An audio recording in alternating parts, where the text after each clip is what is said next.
Okay, good evening everyone online and good evening Tushita. Welcome for this session. Let us start by arriving on our cushion here and in front of your device at home. Let us do that by taking 3 deep breaths.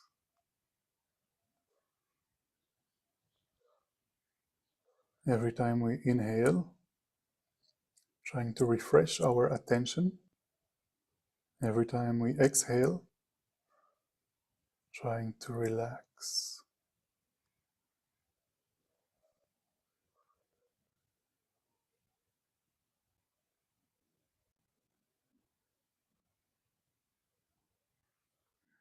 Breathing deeply so that the stomach rises and falls with every breath.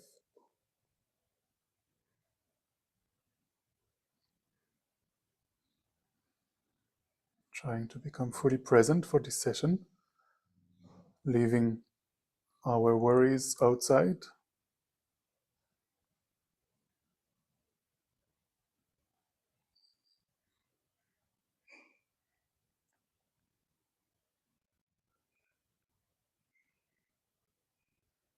Feeling the cushion or the chair we are sitting on. Trying to become mindful of the room we are sitting in.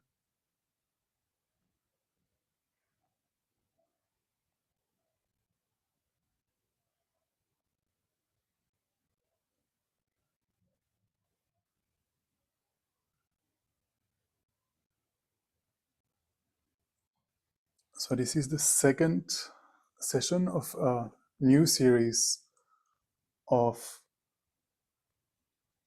Lamrim sessions. Lamrim is Tibetan for the graduated path. The graduated path towards awakening or towards enlightenment or towards Buddhahood, you can also say. These are all interchangeable terms. So the Lamrim, in this tradition, the tradition of the Dalai Lama, when we talk about the Lamrim, usually we refer to a text that was composed in the 14th century by the Great Lama Tsongkhapa in Tibet. And it is based on a text that was composed before that by Lama Atisha. But if you look in the history, actually you can find many such texts. Even many centuries before, you can find a text by Arya Shantideva, for example, who was a scholar, a saint in Bihar, present-day Bihar, at Nalanda University. And you know his famous text called the Bodhicharya Avatara, in English, A Guide to the Bodhisattva's Way of Life. You can also consider that a sort of Lamrim. You know, it takes all the different steps, all the different perfections that we need to practice in order to transform our mind from where we are now to become a Buddha, all the different steps that are gradual. So the way we are looking at this text with these sessions is threefold. We contemplate the meaning of each of these steps. Then we discuss also among ourselves our understanding of these steps and our experience with these steps. And then we meditate. We do also analytical meditation. So last time, I think it was 2 or 3 weeks ago, the first session, we explored the nature of the mind, the continuity of the mind, how the mind is beginningless, how the mind doesn't have a creator, how it is endless, how it is not made of form, how it is immaterial, and also the nature of the mind, specifically how our mental disturbations or our negative emotions, let's say our disturbing emotions, how they are not intrinsically part of the mind, how they can be removed, that they are not inherently one with the mind. For example, emotions such as anger or pride or jealousy, these emotions can be eliminated, removed from the mind, because the nature of the mind is not that, in essence. Just like if you take some water from a polluted river, if you submit it to reverse osmosis and like laser treatment and so forth, you will end up with a pure H2O. Similarly, our mind, if we submit it to the whole graduated path, we can see that we can remove afflictions such as anger, jealousy, pride, and so forth. They are not inherently part of the mind. So this is what we explored last time. Today, the topic we will explore is the preciousness of our human life. So the way we structure these sessions is similar to how we were structuring the sessions on the 16 guidelines previously. So the 16 guidelines, we were exploring just inner values in a secular context.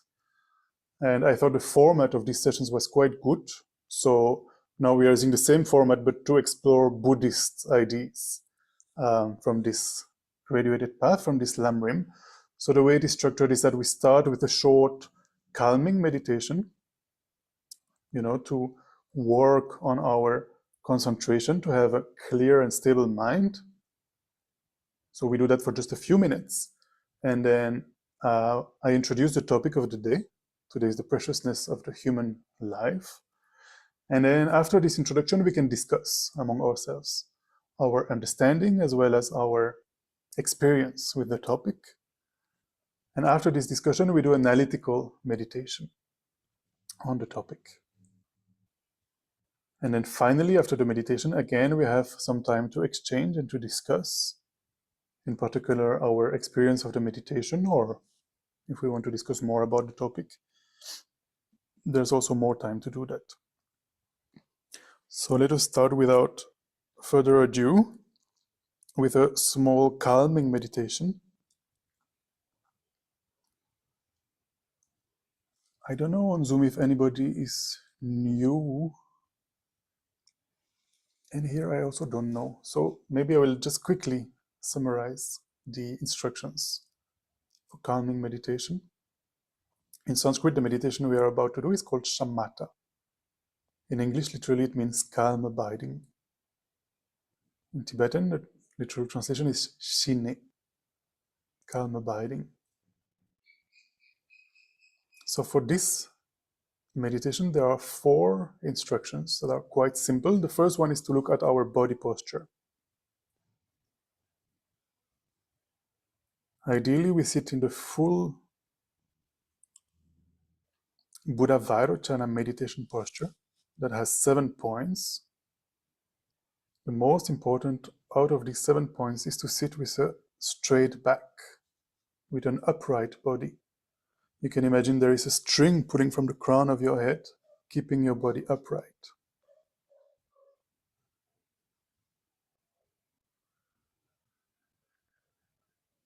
The second instruction is the object of meditation. What are we actually meditating on?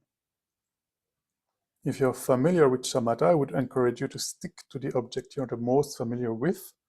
And if this is new for you, what I would suggest is to use the breathing sensation at the entrance of the nostrils as an object. Try to place all your attention, all your focus on the breathing sensation at the entrance of the nostrils. Not the body part as such, but the sensation as you breathe in and out in that area. Perhaps as you breathe in, you find there's like a cooling sensation. As you breathe out, perhaps it's a little bit of warmer sensation in that area. Try to focus entirely on that sensation. The third instruction is that when we meditate, we tend to get distracted. And the 2 main ways we tend to get distracted are called mental excitement and mental laxity. Mental excitement, basically we are distracted with thoughts, mostly thinking about past or future, something that happened this afternoon, or thinking about dinner after this session, or whatever. when we are engaging in such thoughts, we lose our object of meditation, we are distracted. The second way we get distracted is called mental laxity, or also called dullness or lethargy. We are not putting enough application in our concentration, and the mind starts to sink. We have this tendency to fall asleep or to start daydreaming, and therefore we also lose our object of meditation. The fourth and last instruction is good news, is that there are two antidotes that we can use to counteract these distractions. The first antidote is called introspection. Introspection, you can imagine it as an agent in the background of your mind that is looking at your mind, that is checking, what am I doing? Am I meditating or am I distracted? Am I distracted with thoughts or with lethargy? And the moment introspection notices that my mind is not focused on my object of meditation, I make use of the second antidote, which is called mindfulness. The role of mindfulness is to bring the mind back, wherever it is, distracted with thoughts or with laxity, bring it back towards the object of meditation and making sure it remains there. I always use the analogy, if you have a pet dog at home and the dog runs away from home, introspection will notice that the dog is gone. Mindfulness brings the dog back home, and you can also make sure the dog remains at home by, closing the door or by tying the dog against a pillar or something like that. So it's a little bit similar to what we are trying to do with our mind. And let us try that for about 5 minutes, trying to remain on our object of meditation as much as possible. Because of our tendency, within 5 minutes, we will lose the object of meditation quite a few times. That's perfectly normal, don't worry. Just make sure you are noticing it and that you're applying mindfulness every time you notice. 5 minutes.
Gently come out of the meditation.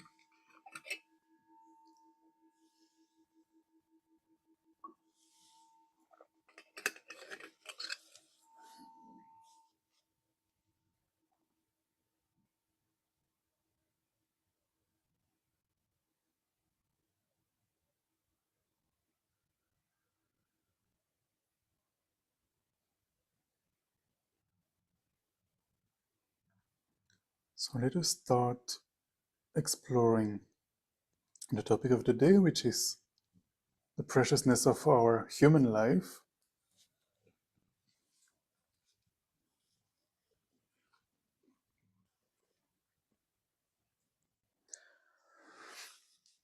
And actually, I would like to start by talking about the importance of exploring this topic.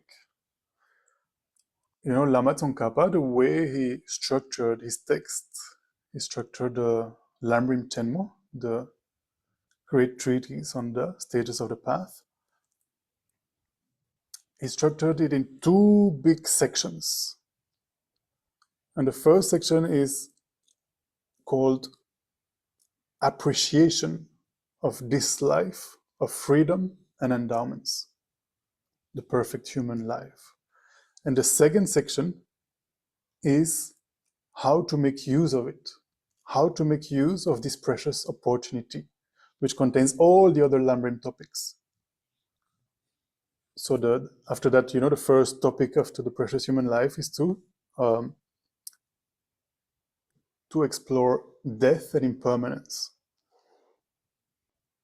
And then all the way to full awakening. So this shows, the way the text is structured really shows the importance of recognizing and appreciating the preciousness of our current situation in order to do all the other steps, you know, and achieve full awakening. Lama Zopa Rinpoche, he says that the Lamrim is not like a buffet, you know, you go to a restaurant and you pay a set amount and you can have a little bit and pick and choose whatever you want to eat.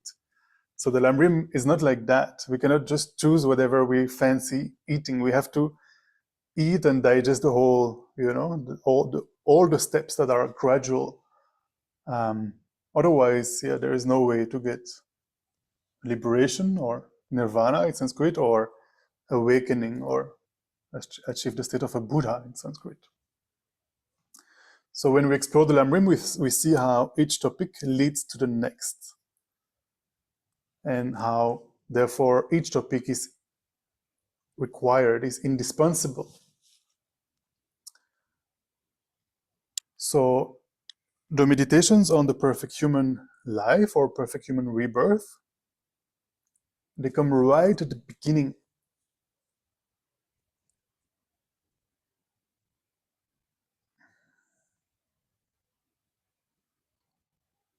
So the other meditations, of course, can be helpful, but without a proper understanding and a proper recognition and appreciation of this one, then the other topics, they don't have the impact that we are looking for.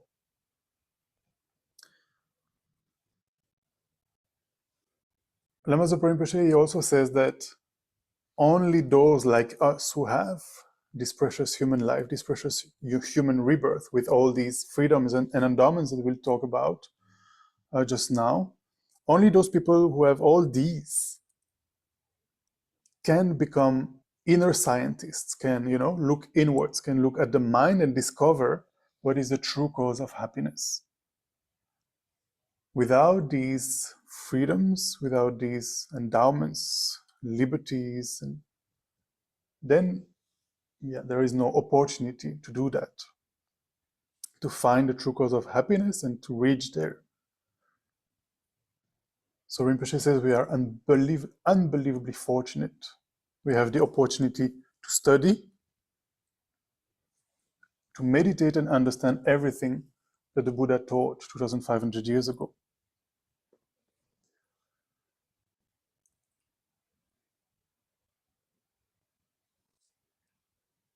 So let us look at all the freedoms and endowments Actually, when we meditate on the precious human life, first we look what is the precious human life. Then we look at its value, why it is so great to have this precious human life.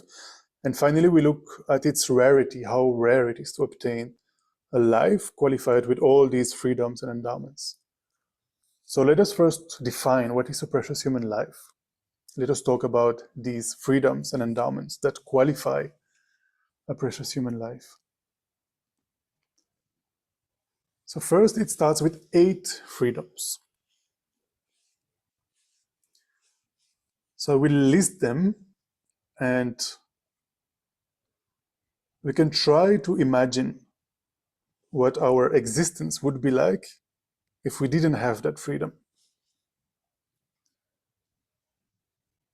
And to contemplate, if I didn't have one of these freedoms, would I be able to look at my mind and to transform my mind? Would I be able to practice what the Buddha taught, the Dharma, the teachings of the Buddha? So the first of these 8 freedoms is that we are free from being born. Actually, the first 4 freedoms is about being born in another state of existence than a human. You know, the Buddha talked about 6 realms of existence in the desire realm. One is the human realm, one is the animal realm, one is the preta realm. Preta in English you could translate as like hungry ghosts. And even lower than that, we talk about the hell realms. Hell realms, you can imagine, it's not a place as such. You know, you can imagine, for example, when you are very depressed or very sad, something very bad happened to you, and you see everything as gray, you know, and you don't feel like doing anything. It's a state of mind, right? When we talk about hell, I think in English that's the best translation that we found. But it's not like in, you know, in Christianity we say, you know, when we talk about hell, it's like a place with like the devil or something like that. You can just imagine when you are depressed or something terrible happened, or you lost your favorite person or something like that. You see everything as gray and gloomy, you know, you don't feel like picking up your phone, you don't feel like going anywhere. So you can imagine it's like an extension of that state of mind, but multiplied, in which you basically everything you experience feels like sorrow and pain and misery. So this is the first freedom. We are free from being born in hell. The second freedom is that we are free from being born as a preta, as a hungry ghost. A hungry ghost, you can imagine being extremely hungry and not having any food or not finding any food, or being so sick that you cannot, you know, ingest any food. I think the last week I was maybe in a hungry ghost realm for a few days. You know, I had this food poisoning and I could not keep any food. So we can imagine, yeah, this not just for a few days, but having, you know, a very long life in such a state where perhaps even your throat is so small and your stomach is so big but so empty, and you cannot, you know, because your throat is so small, you cannot swallow anything. So imagine in that state of mind, how would you be able to think about your mind? You know? The only thing you think about in such a state is feeling this empty big stomach, right? So this takes all the space, all the mental space. There is no opportunity, you know, to think about impermanence or karma or helping others even, right? So then the next is that we are free of being born as an animal.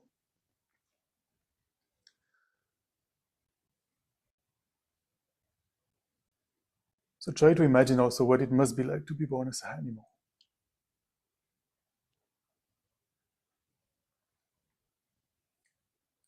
You can see in the wilderness, for example, one thing that takes a lot of mental space for animals is this constant fear, you know, of being hunted, of being chased by bigger animals. So even when they are, sleeping, it's as if in the corner of the eye they are still looking. Is there somebody coming, to chase me, to eat me? So they are not fully at rest. But more than that, I mean, as an animal, do we have enough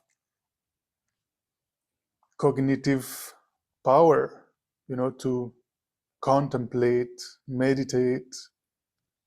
Mostly animals, they just live out of their instincts, to feed themselves, reproduce themselves, survive, and so on and so forth. There is no way, if a Buddha were to appear in front of an animal and teach philosophy, there's no way the animal would really grasp and be able to use those teachings to transform their mind, right?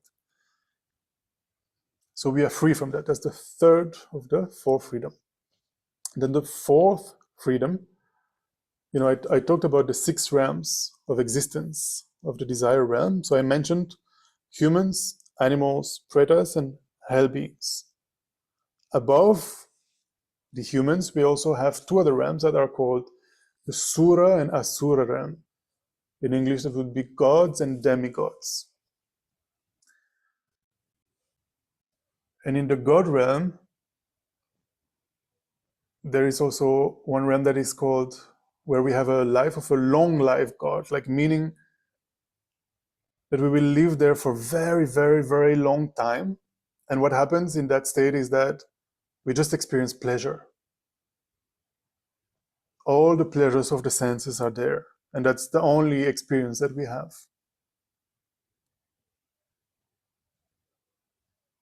And this can last a very, very long time, as long as we have the causes for it, Let's say we accumulated the karmas of practicing generosity and helping others for lives and lives and lives and lives.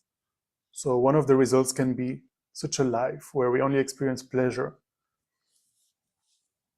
And also, imagine this not as a place, like a physical place, like heaven described in Christianity, like somewhere in the sky.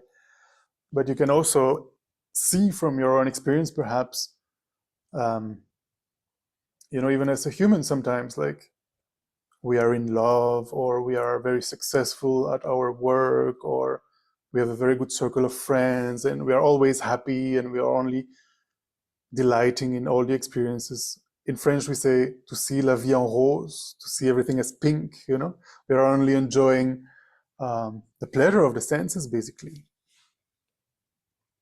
Every time we eat something, it feels delightful. Every time we see someone, they look amazing, and so forth.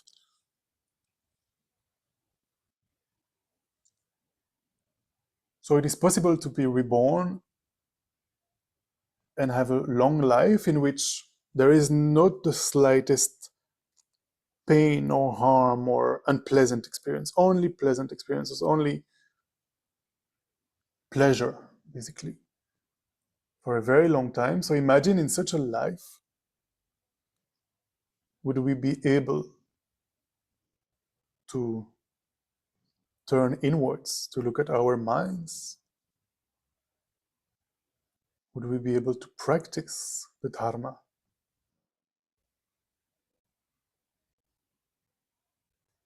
In fact, why most of us turn to spirituality in the first place is because we recognize not everything is always pleasant, right? If our life was 100% perfect with only pleasure, never experience pain, never experience any kind of sorrow, suffering, misery, why would we want to look inwards? Why would we turn to spirituality in the first place, right? So if we have experienced such a very, very long life and only delight in pleasure, there's no opportunity to practice Dharma either. We need some kind of balance, in our experiences, some pleasure and some pain that make us look inwards. In fact, if you look at the history, if you look at the story of Buddha Shakyamuni 2,500 years ago, he was born as a prince, as Prince Siddhartha. And, his father made everything beautiful for him inside the palace because he wanted him to become, his heir. He's the new king when he passes away. So everybody in the palace was super healthy. The food was delightful and so forth. There was no sight of anything unpleasant. And it is not until the young prince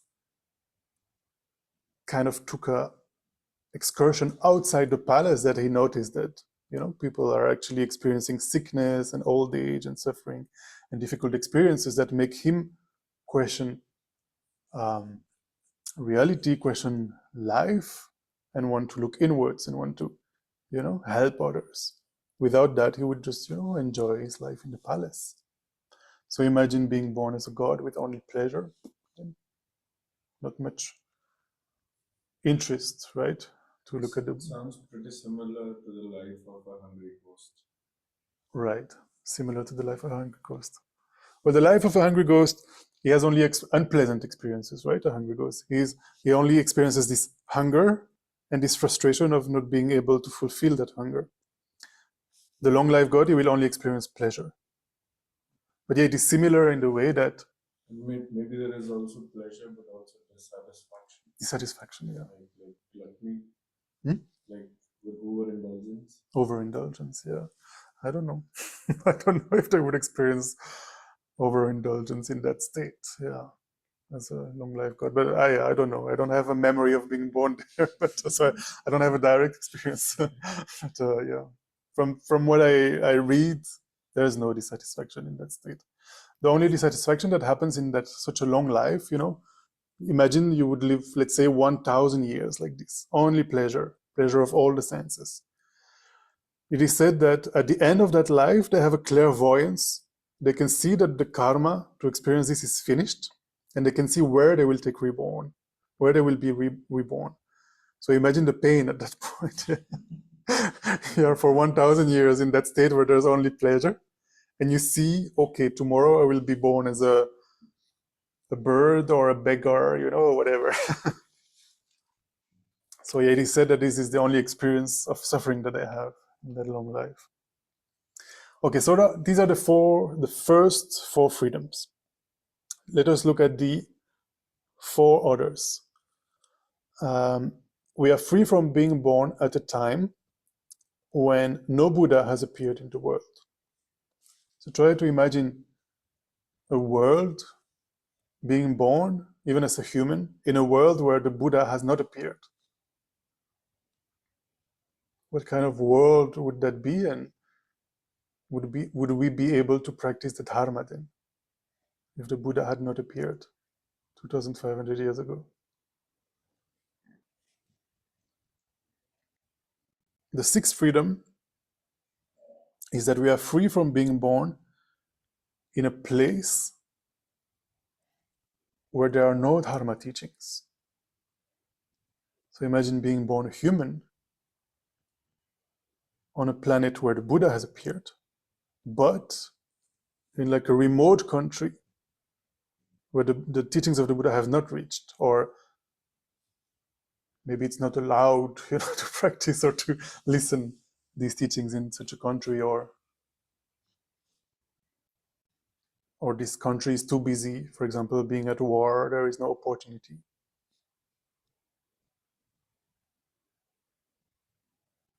The seventh freedom is being free from being reborn with impaired mental or physical faculties. I think in Tibetan, when we talk about the physical faculties, I think literally it said being deaf, so not being able to hear the teachings, because it was especially in old day Tibet, this was an oral tradition, no? Even at the time of the Buddha, actually. The Buddha taught orally. If the disciples were deaf, they could not hear the teachings of the Buddha. Then when we talk about impaired mental faculties, if we are born with some mental disease, then difficult to concentrate or difficult to, relate to the teachings of the Buddha. And therefore, how also can we, try to imagine not being able to practice the Dharma because of some mental or physical problem. So finally, the eighth freedom is that we are free from holding wrong views. For example, we don't deny that every cause, every effect comes from a cause. Every cause produces an effect.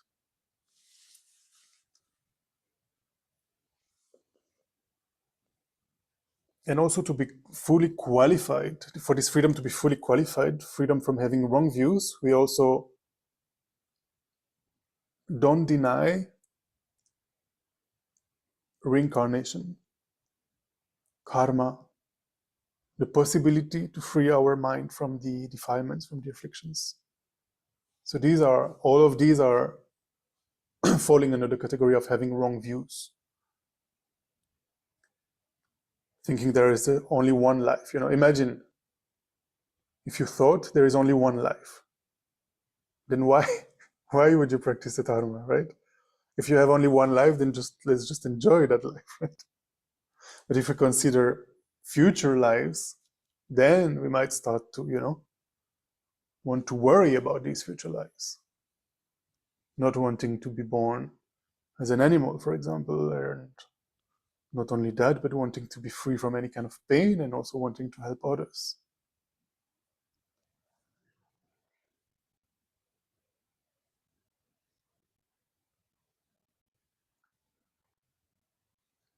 So when we, recognize that we are free from these 8 unfortunate situations, we should feel joy, that we have all these 8 freedoms. Then let us look at the 10 endowments.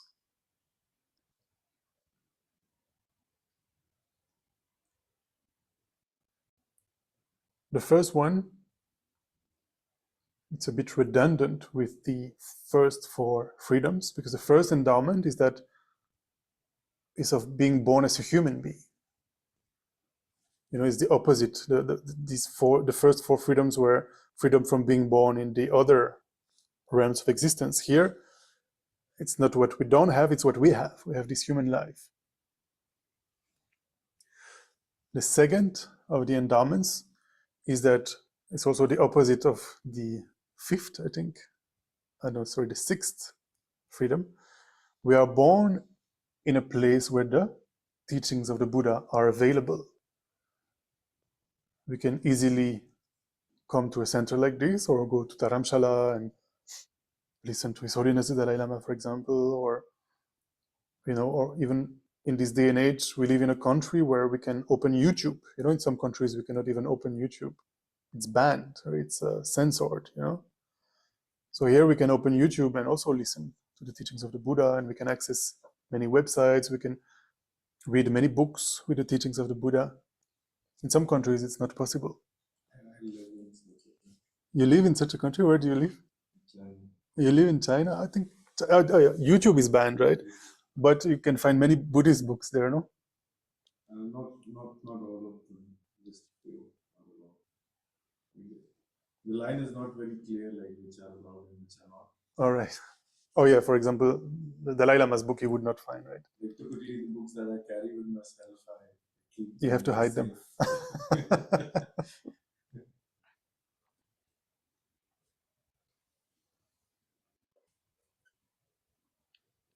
Yeah, I don't know if I think you still have this endowment, even though you live in China, you still have access to the teachings of the Buddha.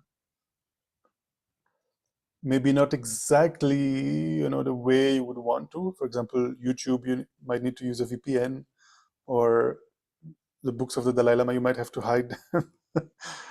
But still you can access, right? Yeah.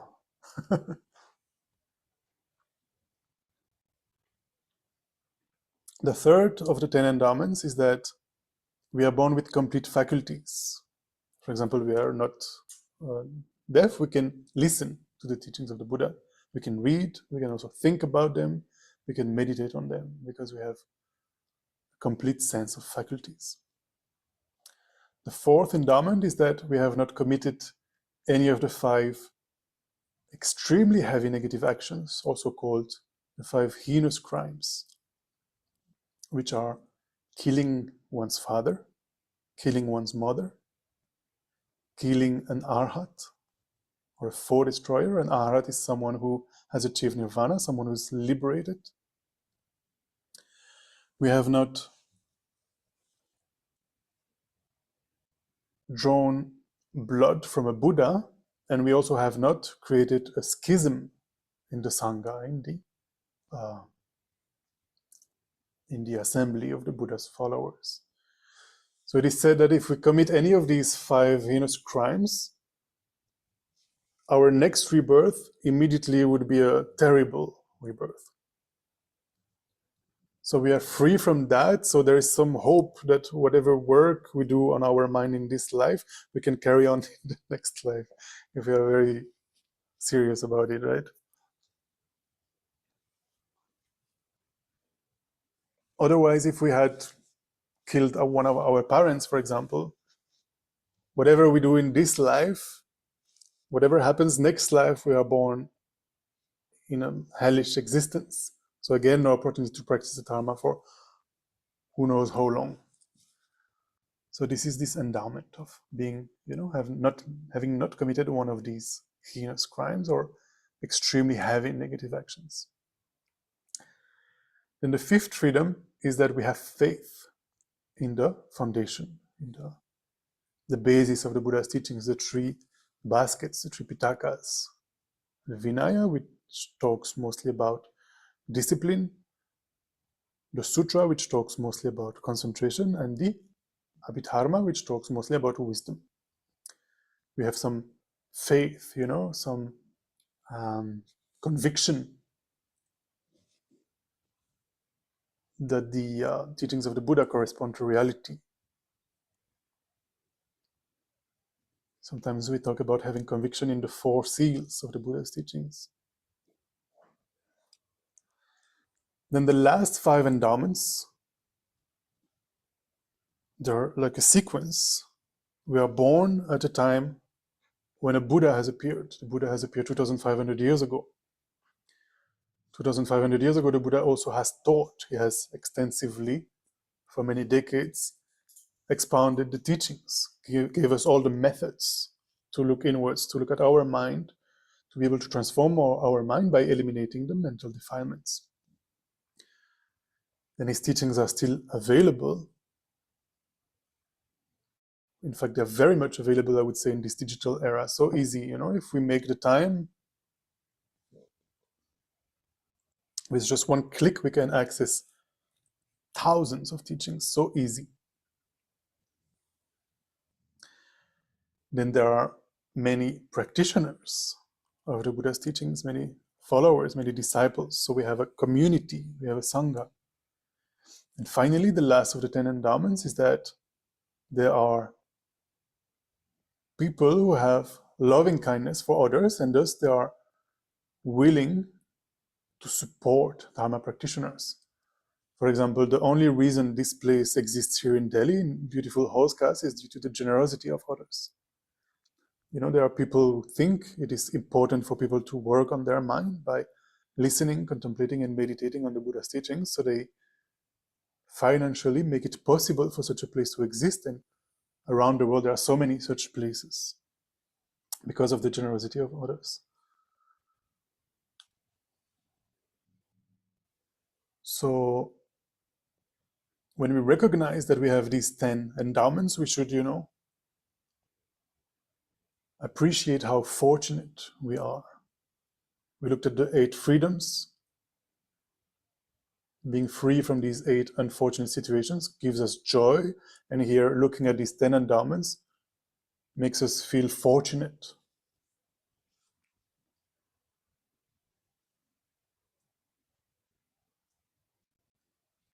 Lama Zopa Rinpoche, he says, we are as fortunate, we should feel as fortunate as a beggar who looks in a pile of rubbish in the street and finds a diamond there. This is how fortunate we are to have found this precious human life.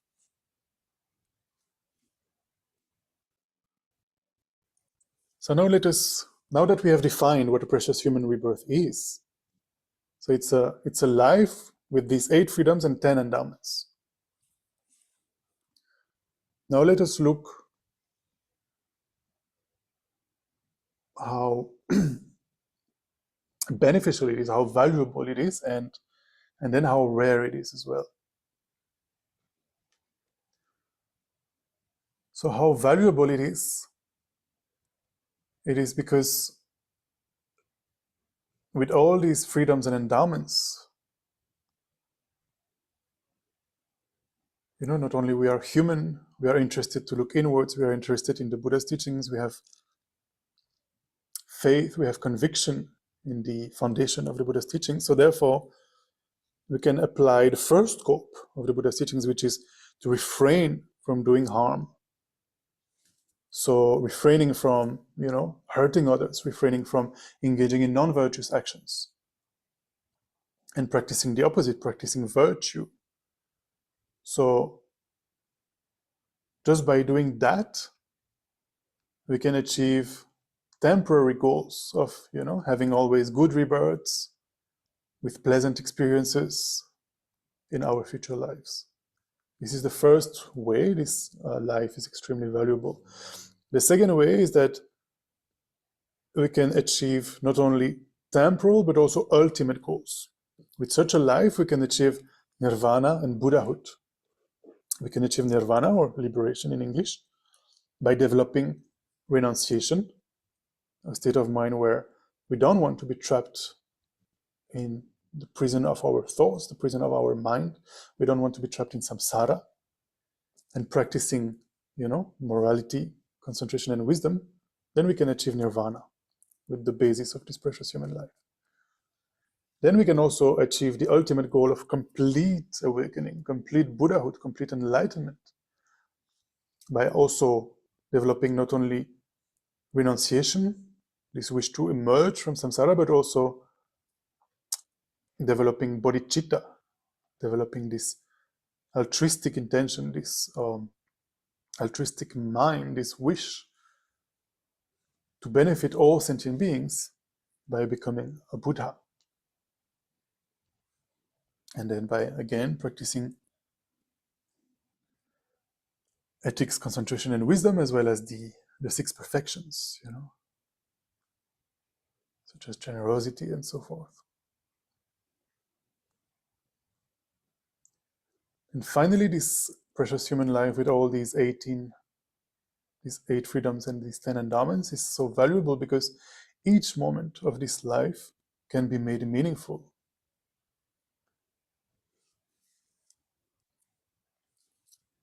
Every moment of this life can be virtuous.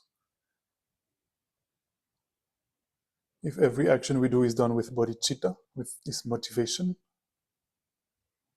to benefit others, this motivation to achieve enlightenment, to achieve awakening, to help others. But even, practicing mindfulness, for example. We can use this precious human life in so many beneficial ways. Practicing mindfulness, or even just helping others, practicing generosity, and so forth. So we are so fortunate to have these 8 freedoms and then 10 endowments for these reasons. It's so valuable. And finally, let us look at the rarity. How rare it is to have such a life. A few days ago, I read from Lama Zopa Rinpoche that, so if you consider what we talked last time, the beginninglessness of our mind. Before this life, we have had countless past lives. We have been taking rebirth in samsara since time immemorial, since beginningless time. So a few days ago, I read from Lama Zopa Rinpoche that it has happened several times that we have been born human, but never with these 8 freedoms and 10 endowments. Rinpoche says it's actually the first time that we have the complete set of 8 freedoms and 10 endowments that make us possible for us to achieve temporary and ultimate goals, as we just explained.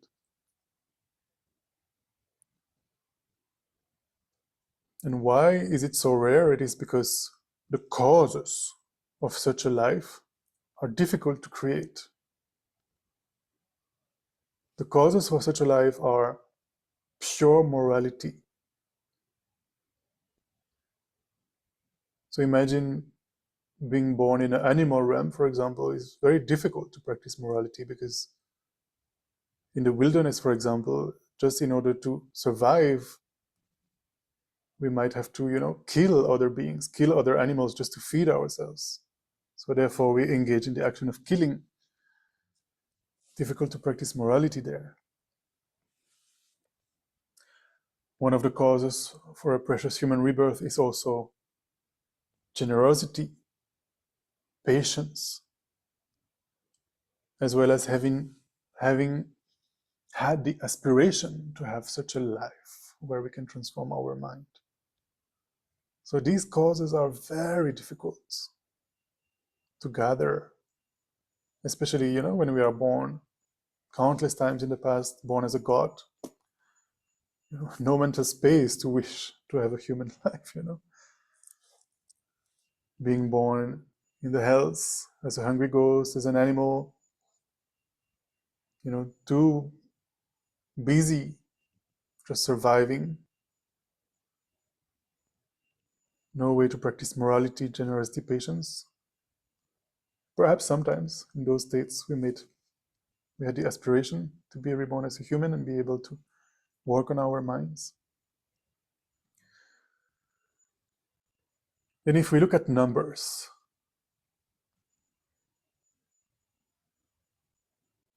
actually we can see this directly here, in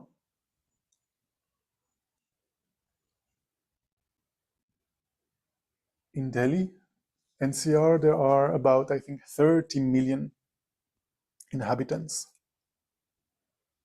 And how many, made the effort to come here tonight in person?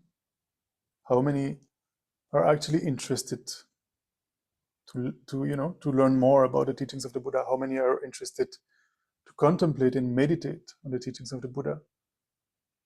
Very, very few, very less.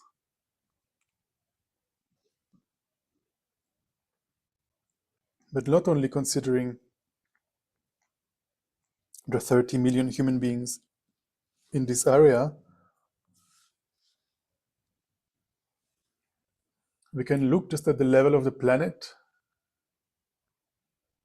how many humans we have. About, I think at the moment they say 8.2 billion. So if we were just to compare the number of humans to the number of insects on the planet, for example,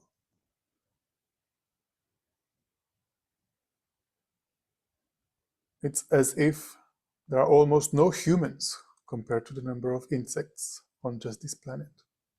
There are innumerable insects on the planet and only 8.2 billion humans. But then again, among these 8.2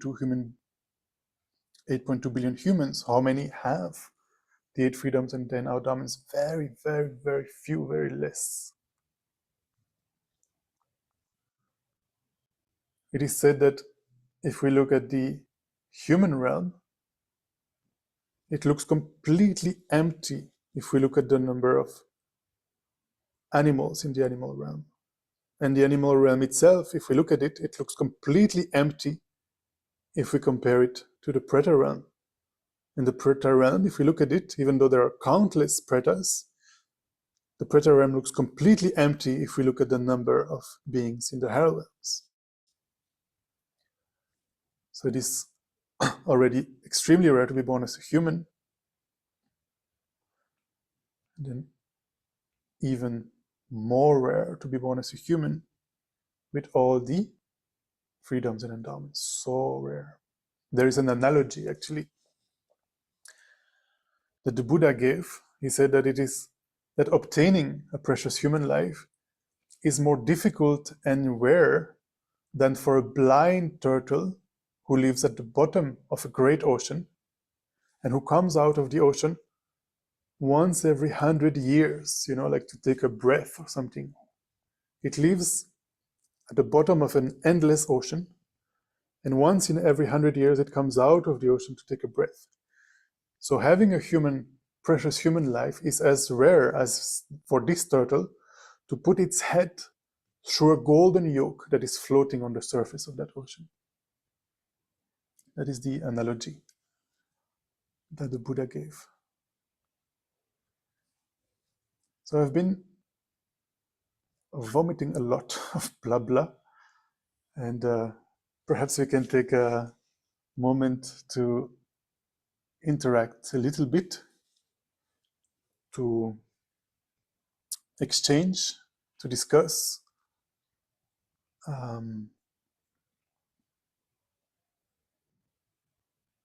about our understanding of this topic, the precious human life, and our experience of it.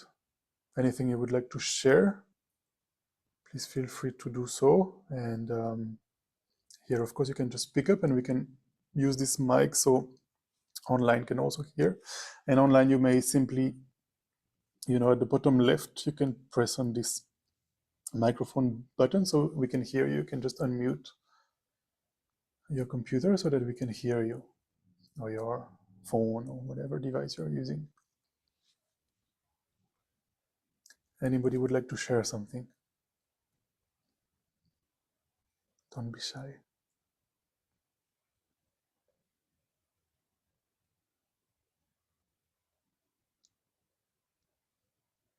Or even if you have a question, maybe a question can also open a discussion.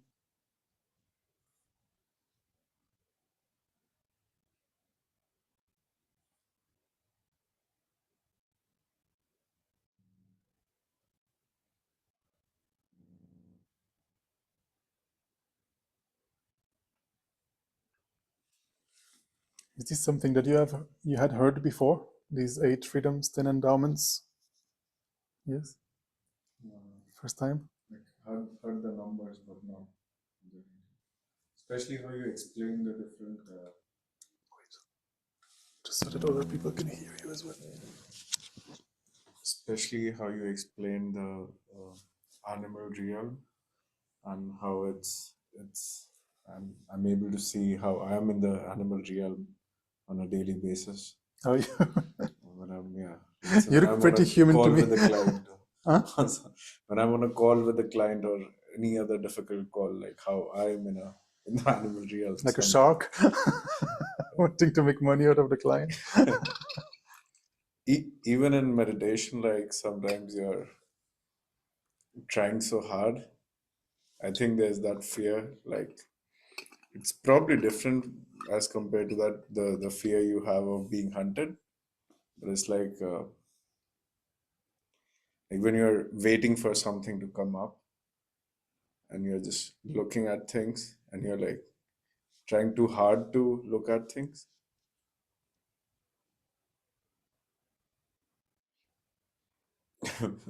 Yeah, not just with the clients. Yeah.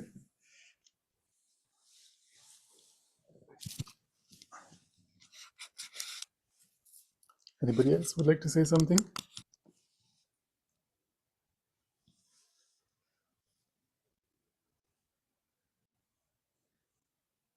I had thought of some questions I could ask, but I forgot them.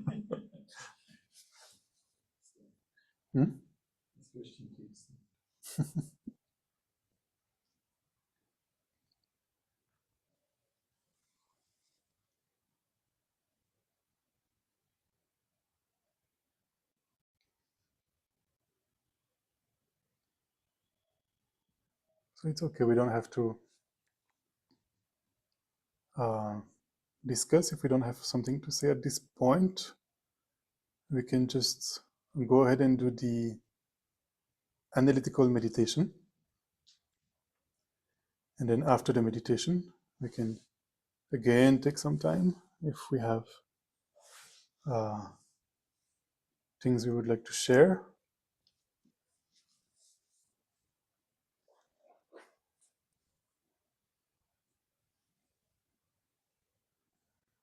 So let us just come again in our meditation posture with a relaxed body,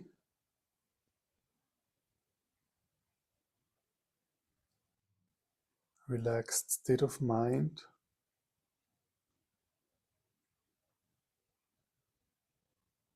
being comfortable on the cushion,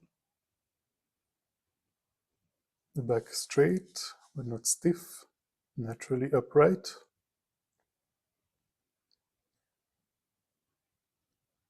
The chest is open, the shoulders are relaxed.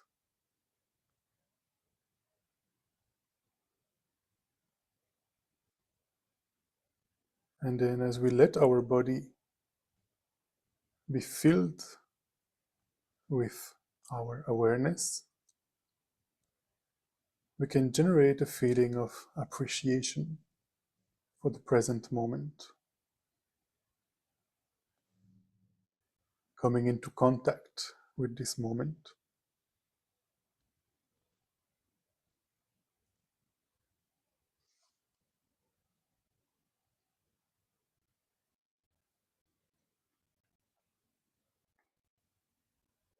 And developing a sense of attention that is fully present,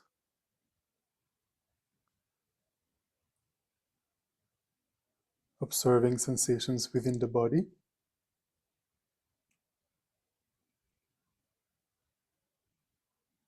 grounding ourselves for this evening practice, coming to rest.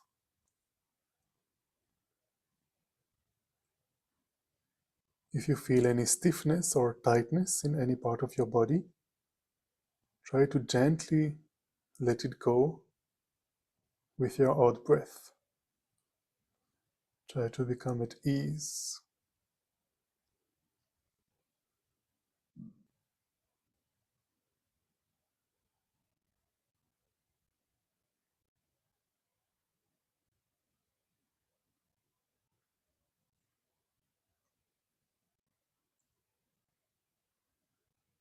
And as a motivation, thinking that we do this meditation in order to develop our mind,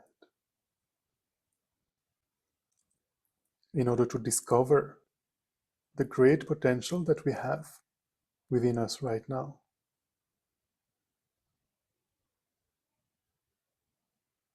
And wanting to develop this potential fully in order to have a greater sense of well-being in our life, and then being able to also share that with others.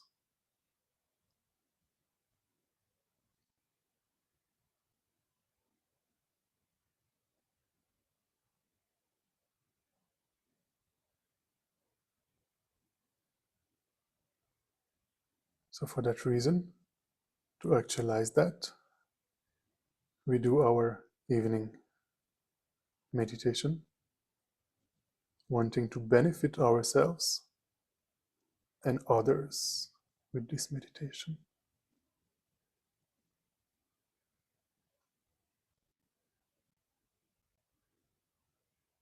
So we are going to reflect a little bit on the preciousness of our present situation. Examining the great opportunity that we have right now in this life. The life that we are now experiencing.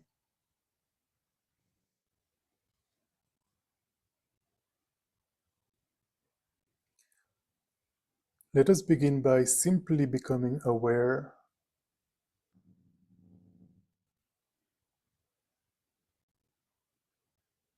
of ourselves sitting here in this meditation hall this evening.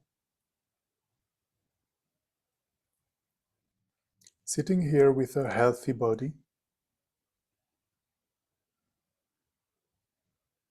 and an intelligent, healthy mind.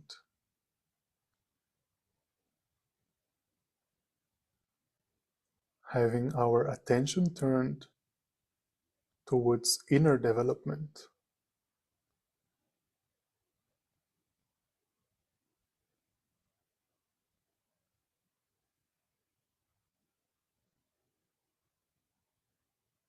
And for some moments, try to realize what this actually means to have a healthy mind. A mind that is fit to develop its highest potential. And also a healthy body that supports that. How precious that is.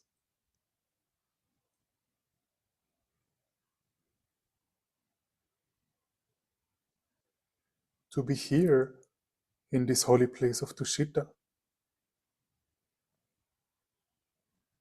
Just sit with this recognition for some time, giving that some attention.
If we think about it, it's really very special that we have all the necessary conditions that came together for us to make this possible.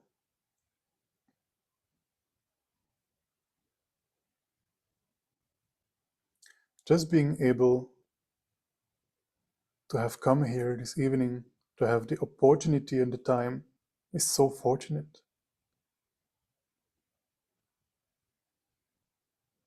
And most of all, having some spiritual interest that we want to develop, that we want to work on our minds. That is so special. Take some time to appreciate that. Bring up this feeling of appreciation.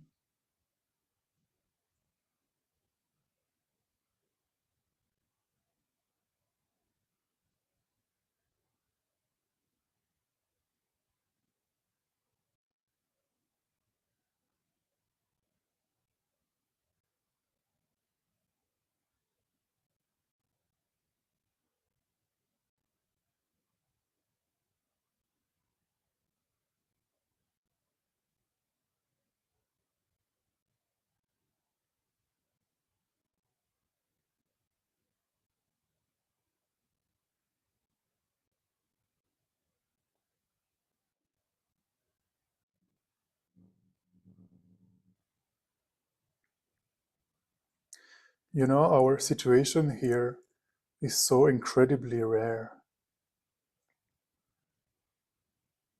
Although we might think it is kind of usual these days, just to take, one evening to come here and contemplate on our minds. If we compare to all the other 8 billion human beings in this world, our situation here is extremely rare.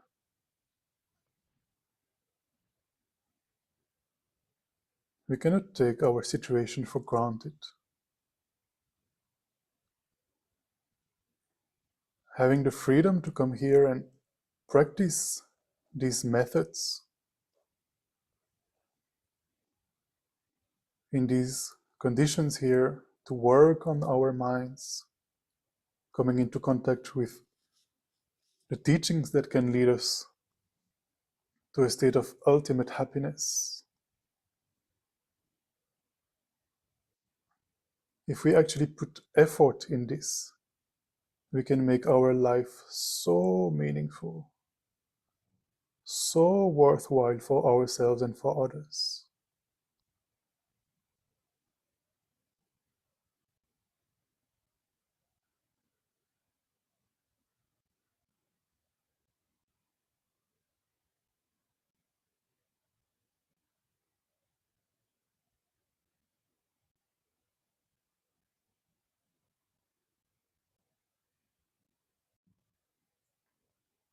Not only can we achieve the temporary happiness of this life by training our mind, but we can actually work towards the final goal of ultimate happiness, an everlasting happiness, becoming the masters of our minds and fully breaking free from the cycle of dissatisfactory experience. Reach a state of inner awakening.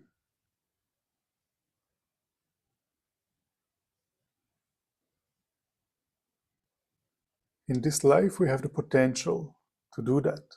It is possible. It is important to understand that. Stay with this thought for a while. Contemplate that it is actually possible for me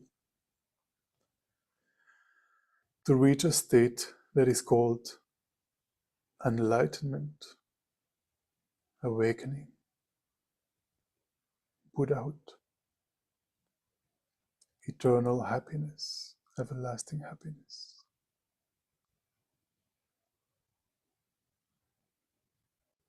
Stay with this thought for a while. It is possible for me to achieve that.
So this life of freedom and richness,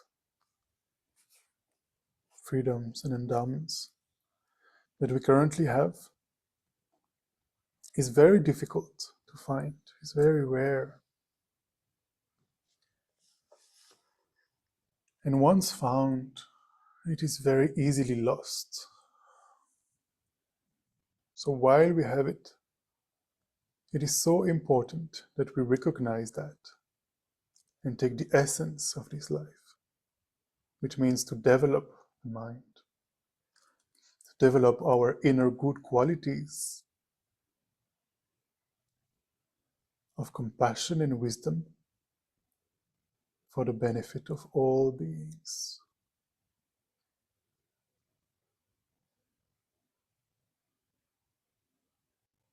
Only by going inwards and working on our mind can we make a true change for the better.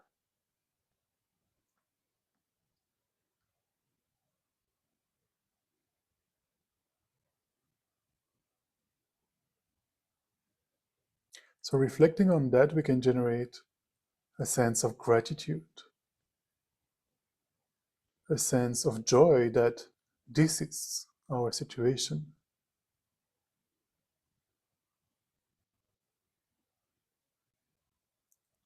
Being grateful to yourself, as well as to all others who support you in fulfilling your aspirations and doing this work on our mind.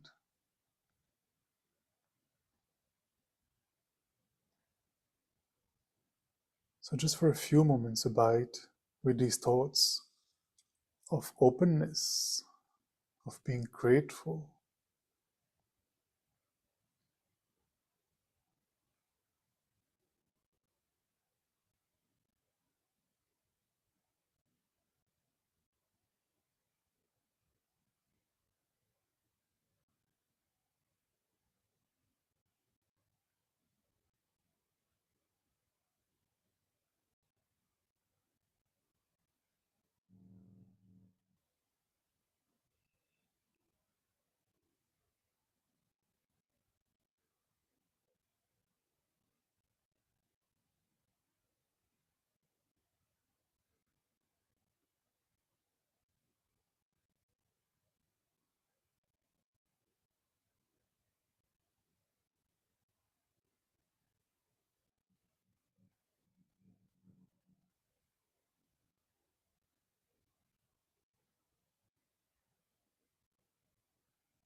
And then we can conclude this meditation by dedicating the positive potential that we have created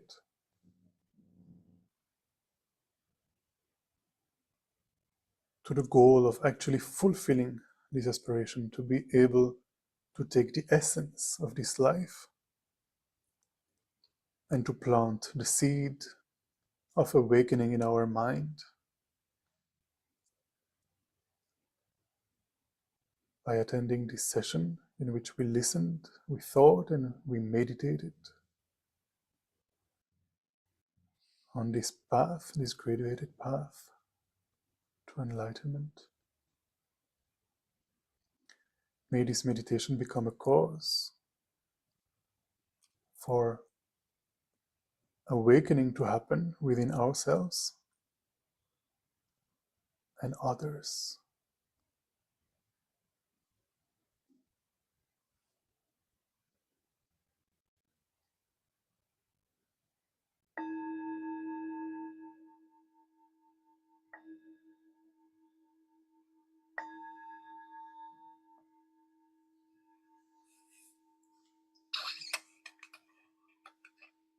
Gently come out of the meditation.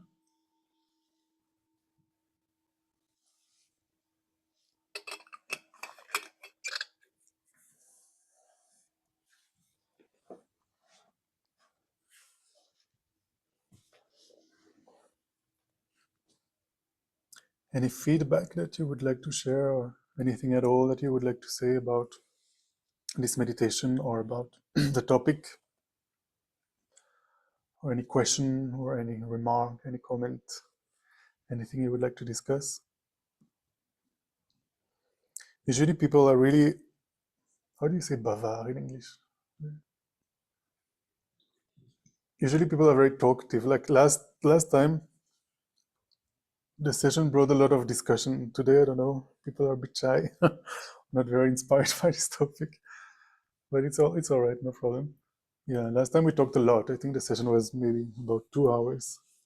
Even though I try to keep these sessions quite short, like one hour to 50 minutes or 1 hour 30 minutes max. Yeah. So this is good. This has been almost 2 hours now. So we can just leave it here unless Somebody would like to share something, no problem.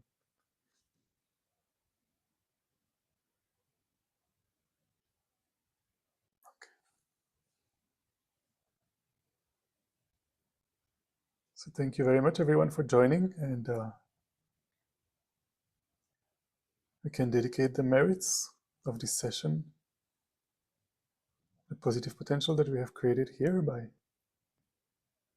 thinking, contemplating, meditating, so that we may soon, very soon, become fully awakened Buddhas in order to guide all sentient beings unmistakably.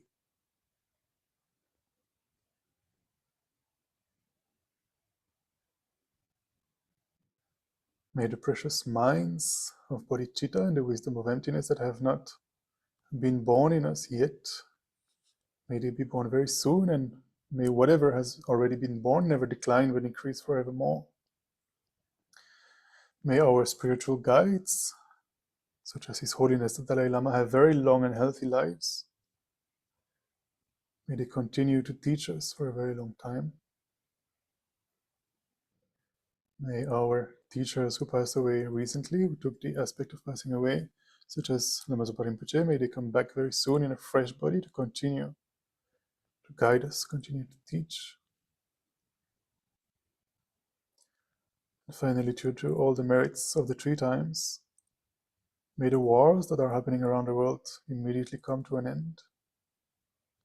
May there be no new war. May there be no famine. May there be no epidemic. May there be no financial crisis. May there be no disasters of the elements and natural catastrophes. And may peace and happiness prevail in everybody's hearts and lives.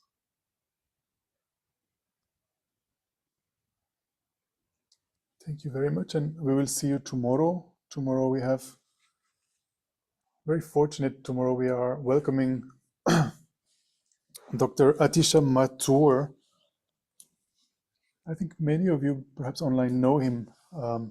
So Atisha, he was born here.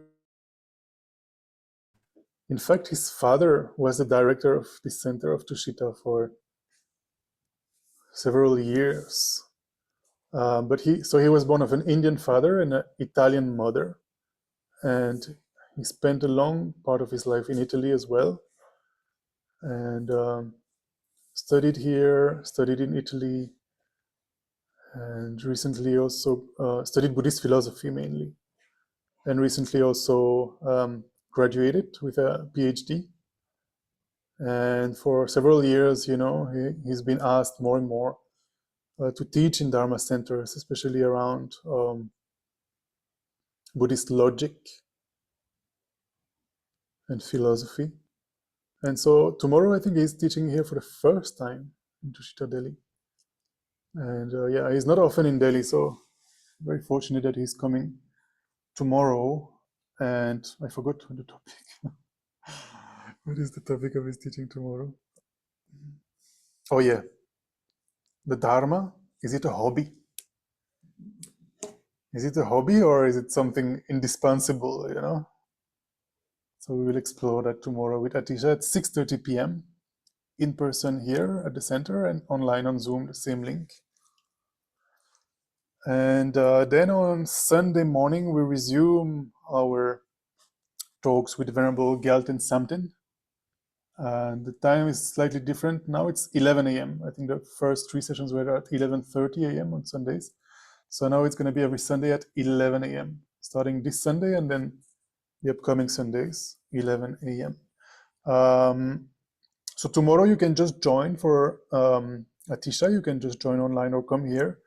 But for the Sunday sessions, we request if you could register, because we also prepare, Venerable Samten, she prepares materials.